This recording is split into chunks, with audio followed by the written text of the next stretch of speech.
Christian preacher to be dragged before the Queensland Human Rights Commission over proposed welcome to country ceremony. Now, this is a friend of the show, Dave Pello.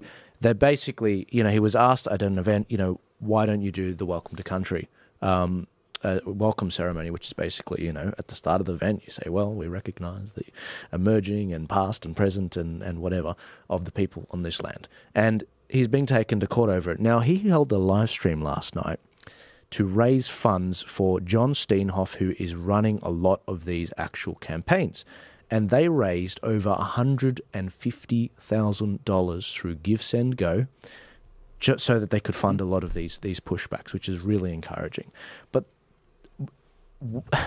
what is this industry we've developed? This is such a waste of time and resources and everything we're doing. Wouldn't that money be better used for other things?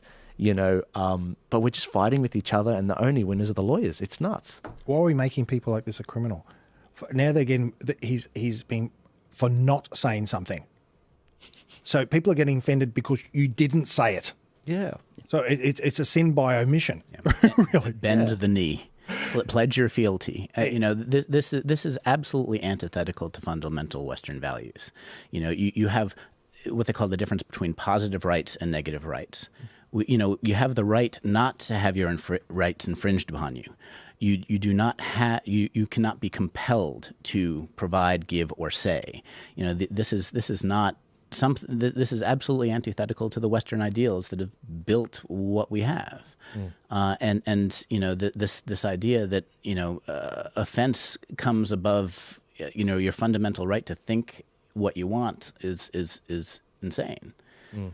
Yeah, no, it's insane. And it reminds me of Bill C-16, which you might remember, with Jordan Peterson in Canada, where he said, I oppose this because you're putting words in my mouth. Why should I use words that's not the truth? You're a man or you're a woman. Why should I do that? And it was the concept. If the government starts putting words in your mouth, you nailed it on the head. And that's fundamentally what he wasn't budging on it. He was basically, send me to prison. I will fast. I will do this. I will do that. I won't eat. I'll protest like Gandhi just to oppose what you guys are doing. And it woke everyone up, and that's how he rose to really prominence. But it's coming. I had a thought when I was chewing on these articles that I think Australia, unfortunately, it's like a Shakespearean tragedy. Our virtues are being weaponized against us. I've been around the world. I've been to 50 countries. I've had high curiosity and a wanderlust. And, there are fantastic things about this culture. It is polite. It's a beautiful, the love of nature. It's kind. It's compassionate. But those very things are being used to strangle our fundamental freedoms. And so this is, one of those things. I'm just a kid from the Bronx. Okay, 3 science degrees and wandered around that, and eventually ended up here. But I ended up here by choice because I love the values and the land.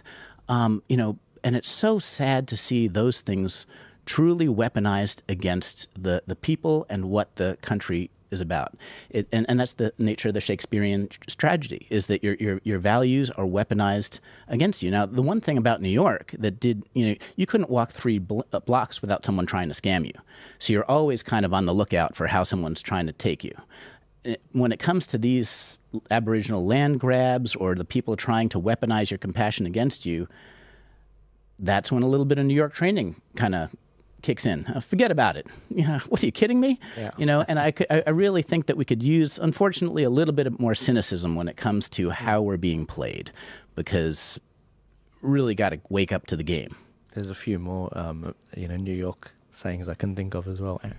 It's the left that utilises these little things. Yes. Though. It's not the Aboriginal people. Yes. As such, though, as we mentioned before, there are Aboriginals who are left. Yeah. Just as there are Americans that are left. Absolutely. Other Australians that are left. It's the left that are pushing their agenda. Absolutely. They use it like a face mask, like Chainsaw Massacre.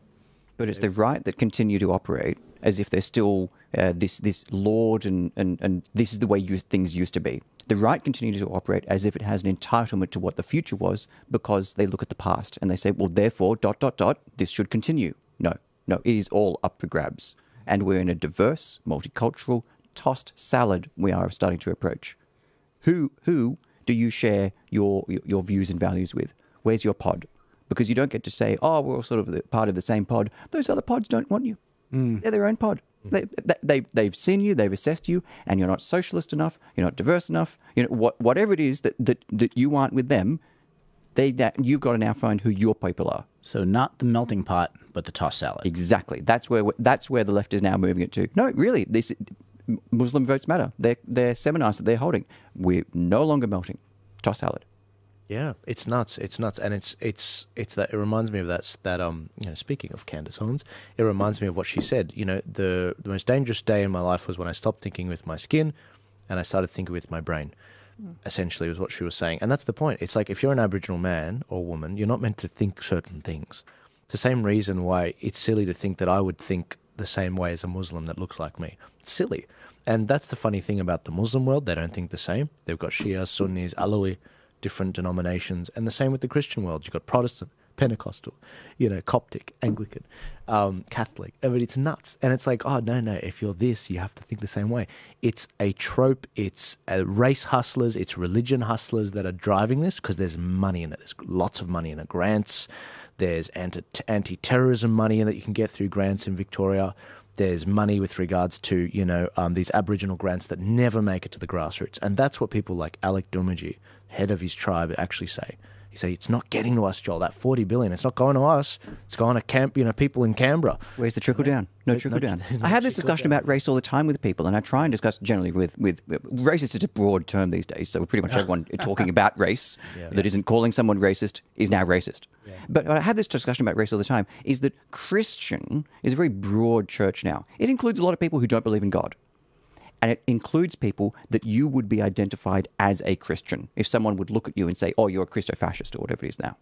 That is now a broad church. They are now your people.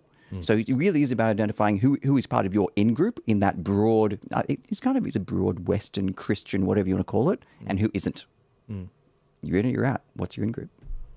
To make matters worse, going back to this Aboriginal topic, and again, this isn't the Ben Fordham show, but I just love his content. Like there was a real change with Ben Fordham ever since the Canberra protests. He started to I really saw a step up for him. You know, he did struggle to actually find his feet after Alan Jones left 2GB, but there was a click after that changed, a switch in his brain.